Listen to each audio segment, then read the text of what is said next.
Mga idol, ang trabaho ng checker ay siya po yung taga-receive ng mga pumapasok na item at lumalabas na item sa isang tindahan.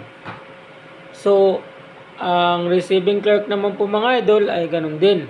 Siya din po ang nagre-receive sa tawag nito sa mga bagong deliver na item at yung mga lumalabas na item sa kanilang tindahan.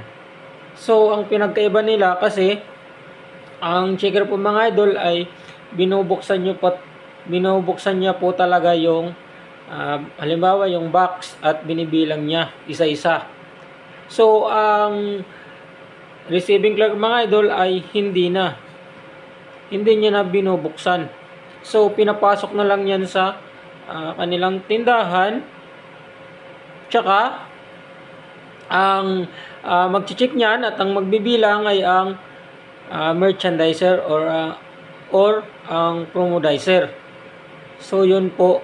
Mga idol din, i-report na lang ng merchandiser kay receiving clerk. So, yun po ang pinagkaiba ng trabaho ng checker at ng receiving clerk.